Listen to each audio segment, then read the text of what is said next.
IFS, or internal family systems, is a form of therapy that allows us to see that beneath all the noise of our lives, beneath all the negativity that we live with on a daily basis, there's an amazing, beautiful, authentic self. Our best self. Some, especially those who are spiritual or religious, refer to this as the soul. This is who we are at our core, the self. And this holds true. The reality of this pure, untouched, whole self, no matter what pain we've experienced, and no matter what mistakes we've made, there lies this beautiful inner self. Actually, the core qualities of this true self in IFS are often described by the 8 C's. That is, the self, it's calm. Even at times of chaos and confusion, it remains calm. It has a clarity, a clearness of vision. It has a curiosity. That is, it has an open mind without judgment. Of course, it has compassion, it's confident, it's courageous, it's even creative in its ability to approach problems in life in new ways, and it desires connectedness, the sense of being deeply connected to others, and a desire to connect to others, as it longs to bring peace and unity to the world. This is the self. As we see, when we connect with that inner self, we realize it has the natural ability to heal, as our inner self leads the way towards freedom and transcendence. So this is the first step in the journey of IFS, the profound recognition of the beautiful essence of the self. We then move on to step 2, recognizing the parts. Recognizing and cultivating a deep appreciation for the parts within us. What are these parts? Parts are considered separate from the self, and we usually recognize them when we listen to our negativity or our self-criticism. A part of me feels angry. A part of me feels resentful. A part of me feels insecure. It's not my core. It's a part of me, or those are parts of me. This process of separating self from parts is crucial to IFS. Before we separate self from the parts, we are referred to what's known as blended. We're blended with our parts, i.e., we identify ourselves via our parts. I'm filled with anxiety. Unblending is about shifting from being the part, being anxious, to observing it. I observe my anxiety. It involves recognizing that the part is just that, a part.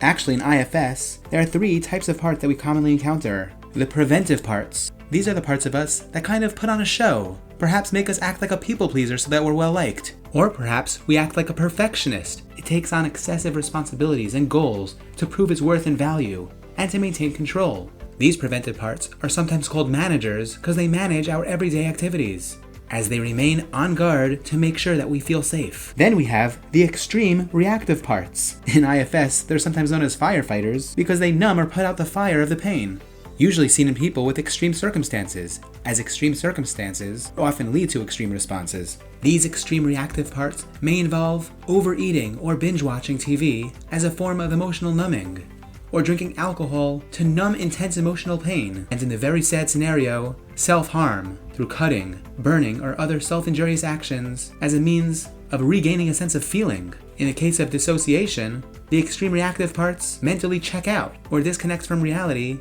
as a way of escaping emotional pain. And then there are the parts that carry the wounds, the pain. These are known as the exiled parts. These wounded parts are the young, sensitive, and vulnerable aspects of our personalities. They carry hurt, they carry pain, they have a sense of betrayal, sadness, loneliness, and shame and guilt. These wounded parts often develop as a response to painful or traumatic experiences where a person's need for safety, love, or validation were unmet. So far, we've identified these parts of us. The next step is to recognize that these parts are not bad. Even if we sometimes look at them as ugly, as shameful, they're not bad. In IFS, we approach these parts of ourselves differently. These are good parts of us, with positive intentions, even if they don't always show up in the ways that we like. But as we approach these parts with understanding and with compassion, we recognize that they're there to protect us. Their primary role is to keep us safe. Imagine a part of you that feels anxious before going on a date. That anxious part of us, of course, isn't bad. It's actually trying to help us. It steps in because it feels that without its caution, we might say or do something that could lead to rejection or embarrassment.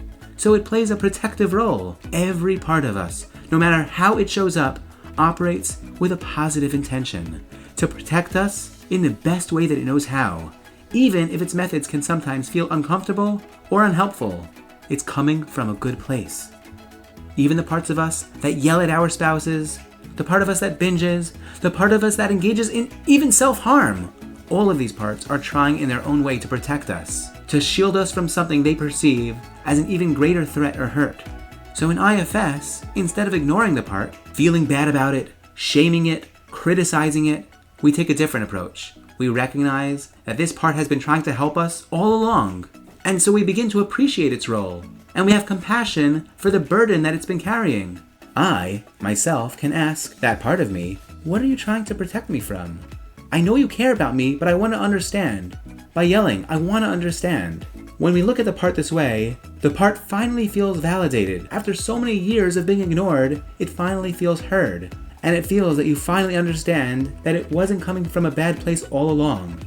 And as the self appreciates its intention and connects with it, the part can start responding differently, in a way that feels more aligned with who I truly am. But the challenge is that there's often the exiled part, the wounded part, which holds the deeper unresolved pain. And that exiled, wounded part often has a harder time to have a conversation with the self. It holds so much deep pain. It feels that it has to stay deep down under the bed or in the closet, away from consciousness, away from the self. Because it's so scared that if it is re-experienced, that if it's reopened, it will cause the self to re-experience the trauma. And remember, this exiled part, just like all of our parts, is good, and it cares about us. Usually what happens is, other protective parts step in, like managers or extreme reactive parts, to shield and restrict access to the exiled part. For example, a person might react with intense defensiveness to avoid confronting the deep emotional wounds carried by the exiled part. And once again, we recognize that this protective part too has good intentions. It's not bad, it's good. It wants to shield us from the pain carried by the exiled part. In moments like this, the true self has to step in with extreme compassion, non-judgment, understanding, patience, recognizing and acknowledging that the exiled part may not just be ready yet. It's too frightened, it's been too hurt.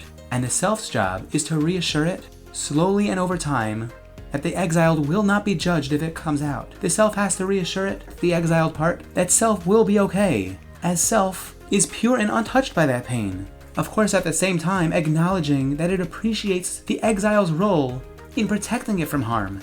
That exiled part can begin to come out. It's often at that time where I get to this exiled part and I take him out of that closet that my patient or my client starts crying. Not even so much out of pain, but at an amazing sense of reunion between the self and the part.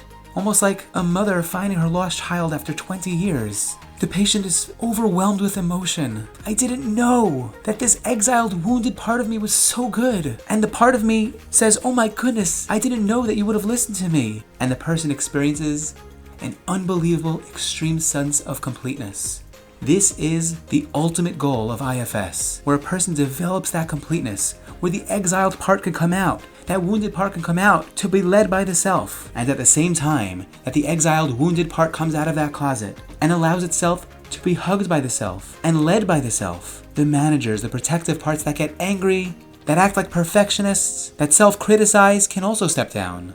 Because their primary role was to prevent the self from accessing the pain and trauma of the exiled part. And the person engages less in those extreme reactive behaviors activated by the extreme parts, because those parts too are there to numb out the pain. But as the exiled part, shameful, guilty part, starts surrendering to the self, the pain goes away, and therefore the extreme responses go away. Healing is not about fixing broken parts. It's about embracing and understanding them, appreciating them, and ultimately leading them, reassuring them that they're going to be safe as self leads the way, as we find that we uncover the beauty of who we truly are beneath the layers of pain and protection.